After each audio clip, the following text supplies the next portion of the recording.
सूचना ही शक्ति है, अज्ञानता अभिशाप। विलियम फॉकनर की ये पंक्तियां आज भी कितनी सही लगती हैं, है ना? हाँ, खासकर जब हम शासन और पारदर्शिता की बात करते हैं। बिल्कुल। जानकारी होना अपने आप में एक ताकत है। और इसी से जुड़ा है हमारा आज का विषय, भारत का वो ऐतिहासिक कानून सूचना का अधिकार यानी आरटीआई अधिनियम। आपको पता है हाल ही में इसने अपने 20 साल पूरे किए हैं। हाँ, 20 साल। एक लंबा सफर रहा इस कानून का। एक ऐसा कानून जिसने मतलब आम नागरिक को एक अलग ही ताकत दी।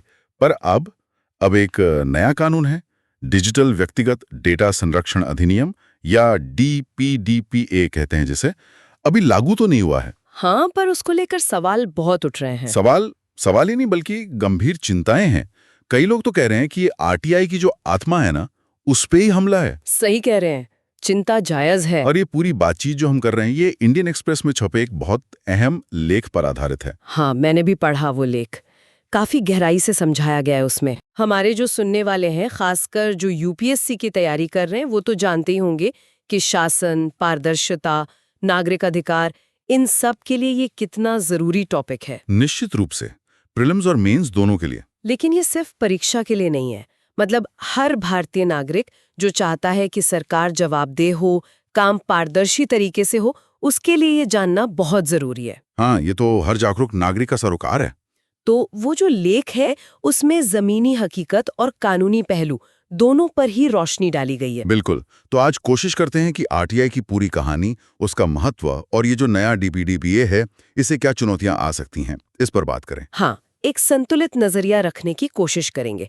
तो चलिए शुरू करते हैं, इस मुद्दे की तह तक जाते हैं। जरूर। शुरुआत करते हैं राजस्थान के एक शहर से, ब्यावर। सुना है आपने? अब इसे आरटीआई सिटी भी कहते हैं। हाँ, ब्यावर आरटीआई आंदोलन का गढ़ रहा है वो। बिल्कुल, ये नाम ऐसे ही नहीं मिला।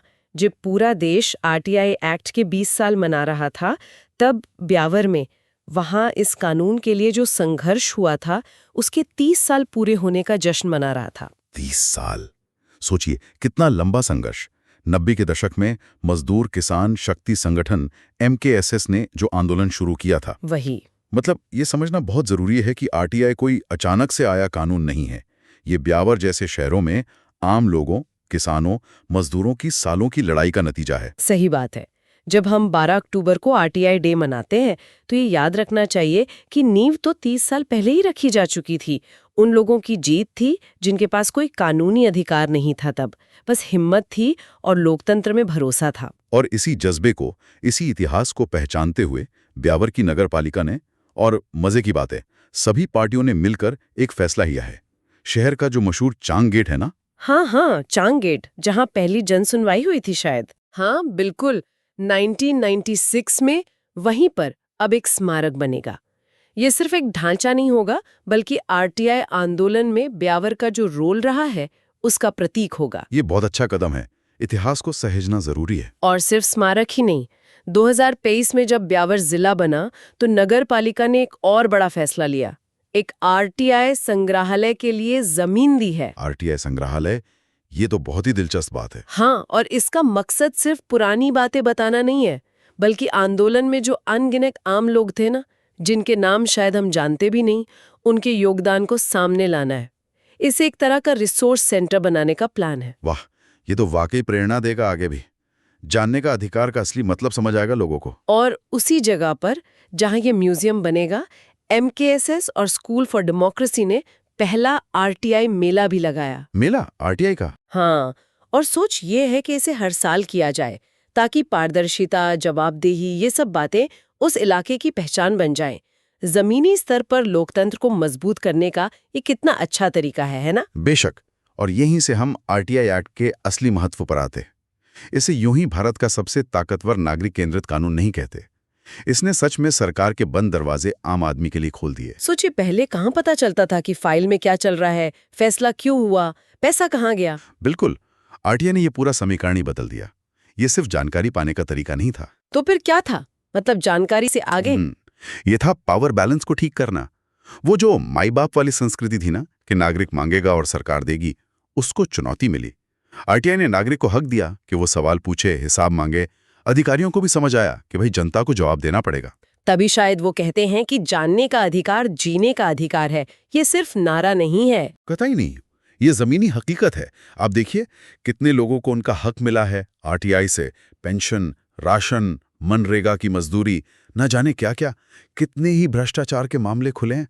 हाँ, ये तो सुना है, छोटे छोटे मामलों से लेकर बड़े घोटालों तक। बिल्कुल, उन अधिकारियों पर नकेल कसी है जो पावर का गलत इस्तेमाल कर रहे थे। इसने दिखाया कि सूचना वाकई ताकत है, खासकर जब वो आम आदमी के हाथ में हो। इसने लोकतंत्र को सही मायनों में मजबूत किया। ये तो हुई आरटीआई की अच्छी बात है, उसकी ताकत। लेकिन जैसा हमने शुरू में कहा, अब इस पर एक साया मंडरा रहा है। जी, डीपीडीपीए का। हाँ, डिजिटल व्यक्तिगत डेटा संरक्षण अधिनियम लागू होना बाकी है, पर प्रावधान चिंताजनक है। ब्यावर में जो कार्यक्रम हुआ, उसमें किसी ने इसकी तुलना की थी, जिसका जिक्र उस लेख में भी है। बड़ा सटीक लगा मुझे। हाँ, वो उपमा वाकई सोचने पर मजबूर करती है। उन्होंने कहा था कि हमने लड़कर आरटीआई पाया, जानकारी का बंद बर्तन खोला, जश्न मनाया, जवाबदेही मांगी। लेकिन अब लग रहा है कि डीपीडीपीए के जरिए सरकार ने चालाकी से उस बर्तन के नीचे छेद कर दिया है। छेद कर दिया मतलब ये कि जो काम की चीजें हैं, जो असल जानकारी है, वो सब उस छेद से बह जाएगी और हमारे हाथ में रह जाएगा सिर्फ एक खाली बर्तन, आरटीआई का ढांचा, जानकारी गायब। ओह, ये तो बहुत चिंता की बात है। एक तरफ 20 साल का जश्न और दूसरी तरफ ये डर कि कानूनी खोखला हो जाएगा। ये कैसा विरोधाभास है? हाँ, यही समझना जरूरी है कि डीपीडीपीआई असल में आरटीआई के साथ करता क्या है। देखिए, डीपीडीपीआई की एक धारा है, सेक्शन 44(3). ये कई पुराने कानूनों में बदलाव करती है, जिसमें आरटीआई एक्ट भी है। अच्छा। और खास तौर पर ये आरटीआई की धारा 8(1)(j) को बदलती है। ये वो धारा है जो बताती है कि किन मामलों में जानकारी देने से मना किया जा सकता है, मतलब छूट है। तो ये पुरानी धारा 8(1)(j) क्या थी और अब नया बदलाव क्या है? थोड़ा आसान शब्दों में समझाएंगे हमारे सुनने वालों के लिए? हाँ, बिल्कुल।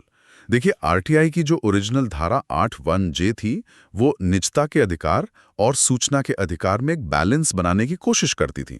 वो कहती थी कि ऐसी व्यक्तिगत जानकारी देने से मना किया जा सकता है जिसका किसी सार्वजनिक गतिविधि या हित से कोई संबंध नहीं है। कोई संबंध नहीं है। हाँ, ये महत्वपूर्ण था। बहुत महत्वपूर्ण।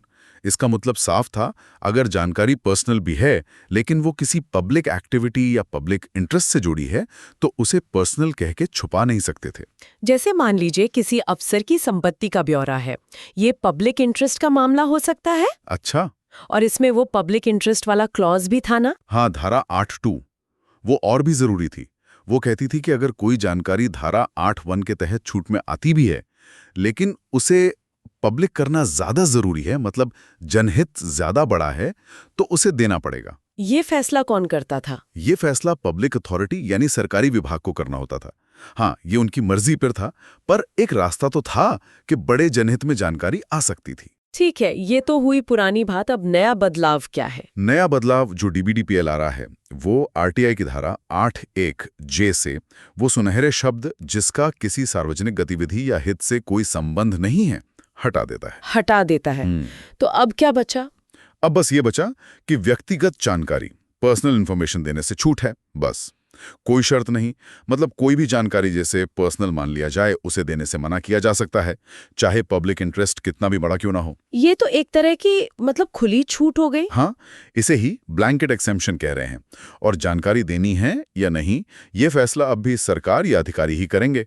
नागरिक का अधिकार नहीं रहे इसमें। अगर इसे बड़े लेवल पर देखें तो इसका असर क्या होगा? जो लोग जवाबदेही मांगते हैं उनके लिए क्या मतलब है इसका? असर बहुत बुरा हो सकता है। जैसा उस लेख में भी लिखा है, जब ये नोटिफाई हो जाएगा तो कोई भी नागरिक किसी सरकारी ऑफिसर के किसी फैसले या काम के लिए उसका नाम तक नहीं पूछ पाएगा। नाम नहीं पूछ पाएगा? हाँ, क्योंकि नाम व्यक्तिगत जानकारी मान लिया जाएगा। अब आप सोचिए, अगर आप यही नहीं जान सकते कि गड़बड़ किसने की, तो आप जवाबदेही कैसे मांगेंगे? ये तो पूरी जवाबदेही के कॉन्सेप्ट पर ही सवाल है। ये तो वाकई बहुत बहुत गंभीर बात लग रही है। और क्या सिर्फ यही एक बदलाव है? मैंने सुना था एक और जरूरी चीज हटाई गई है। हाँ, एक और बहुत ही पावरफुल चीज थी आरटीआई एक्ट में, एक परंतुक प्रोविजो, उसे भी हटा दिया गया है। वो क्या था? वो कहता था बशर्ते के जो जानकारी विधायिका या संसद को देने से इनकार नहीं की जा सकती, वो किसी नागरिक को देने से इनकार नहीं की जा सकती। ये भारतीय कानून में मतलब एक क्रांतिकारी बात थी। इसका मतलब क्या था? ये इतना खास क्यों था? इसका मतलब था कि लोकतंत्र में असली मालिक जनता है। ये आम नागरिक को उसी लेवल पर रखता था जिस पर सांसद या विधायक हैं। कम से कम जानकारी पाने के मामले में अगर संसद को कोई जानकारी मिल सकती है तो देश के मालिक यानी नागरिक को भी मिलनी चाहिए। और इसे हटा दिया, क्या आरटीआई अब सिर्फ नाम का रह जाएगा? डर तो यही है, जब आप जिम्मेदार अफसर का नाम ही नहीं जान पाएंगे, जब पर्सनल जानकारी बोलकर कुछ भी छुपा लेंगे, तो आरटीआई का इस्तेमाल कैसे होगा? कहीं ऐसा ना हो कि सरकारें इसे सिर्फ अपना प्रचार करने या आधी अधूरी जानकारी देने के लिए इस्तेमाल करें। पारदर्शिता की जगह शायद भ्रम फैले। और खतरा सिर्फ इतना ही नहीं है। नहीं, डीपीडीपीए में एक और खतरनाक बात है, ये सिर्फ जानकारी छुपाने वालों को नहीं बचाता, तो ये सच सामने लाने वालों पर भारी जुर्माना लगाने की बात भी करता है। लेख में लिखा है 250 करोड़ रुपए तक का जुर्माना हो सकता है अगर जानकारी बिना सहमति के ली या शेयर की गई। 250 करोड़, ये तो मतलब विसल ब्लोअर, पत्रकार, एक्टिविस्ट, इन सब के लिए तो बहुत डराने वाली बात है। इसी को चिलिंग इफेक्ट कहते हैं। कानून का डर ही लोगों को चुप करा देगा, सवाल पूछने से पहले 100 बार सोचेंगे।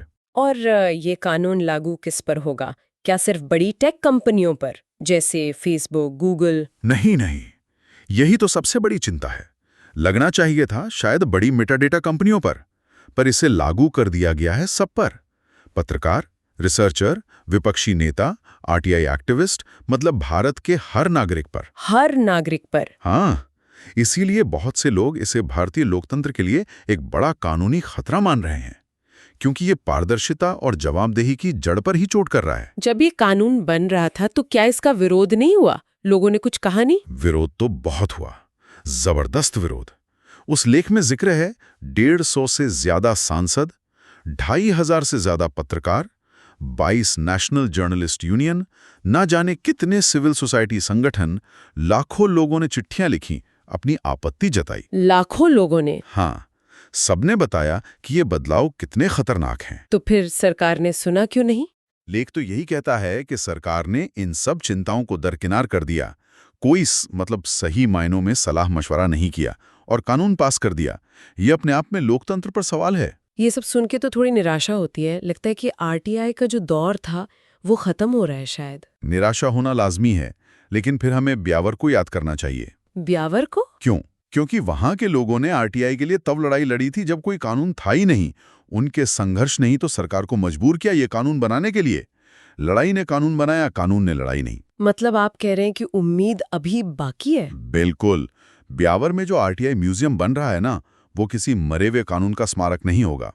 आयोजकों का इरादा है कि वो एक जीती जागती जगह बने जो आगे और लड़ाइयों के लिए प्रेरणा दे, खुली, पारदर्शी, जवाबदेह सरकार के लिए। ये एक प्रतीक बनेगा कि नागरिकों की आवाज को ऐसे दबाया नहीं जा सकता। सही कहा। सरकारें कानून बदल सकती हैं, लेकिन वो आंदोलन की भावना को, जानने की इच्छा को, सवाल पूछने की हिम्मत को खत्म नहीं कर सकती। ये लड़ाई तो चलती रहेगी। तो कुल मिलाकर हम एक ऐसे मोड़ पर हैं जहां एक तरफ आरटीआई की 20 साल की वो शानदार उपलब्धि है जिसने आम आदमी को आवाज दी। हाँ, और दूसरी तरफ ये डीपीडीपीए है जो उस आवाज को कहीं ना कहीं कमजोर करता दिख रहा है। ये वाकई शासन में पारदर्शिता के भविष्य को लेकर एक गंभीर सवाल खड़ा करता है। निश्चित रूप से। और ये हमें सोचने पर मजबूर करता है, खासकर हमारे सुनने वालों को, कि भाई पारदर्शिता का मतलब क्या रह जाएगा अगर आप जिम्मेदार लोगों का नाम ही नहीं ले सकते। अब इस नए माहौल में नागरिक जवाबदेही कैसे मांगेंगे? या क्या कोई और तरीका नहीं था डेटा सुरक्षा और पारदर्शिता में संतुलन बनाने का? कोई ऐसा तरीका जो आरटीआई को इतना नुकसान न पहुंचाता? ये सच में सोचने वाले सवाल हैं। हम उम्मीद करते हैं कि आज के इस बातचीत से हमारे सुनने वालों को, खासकर यूपीएससी एस्पिरेंट्स को, इस मुश्किल और ज़रूरी मुद्दे को समझने में कुछ मदद मिली होगी। गवर्नेंस और पॉलिसी मेकिंग के लिहाज से ये बहुत ही अहम टॉपिक है। हाँ, इस पे और पढ़ना और सोचना बहुत जरूरी है। तो हम सभी सुनने वालों से कहेंगे कि इस पर और जानकारी हासिल करें, अपनी समझ बनाएं, और अगर आपको हमारी ये चर्चा अच्छी लगी, जानकारी भरी लगी, तो प्लीज़ इसे लाइक करें और हमारे चैनल को सब्सक्राइब करना ना भूलें, ताकि आगे भी ऐसे ज़रूरी विषयों पर आप हमारी बातचीत सुन सकें। हाँ, और अगर आपकी कोई सवाल है या आप कुछ कहना चाहते हैं तो नीचे कमेंट सेक्शन में ज़रूर लिखें। हमें आपके फीडबैक का इंतजार रहेगा। अगली बार फिर मिलेंगे एक नए विषय के साथ। तब तक जानकारी लेते रहिए और सवाल पूछते रहिए।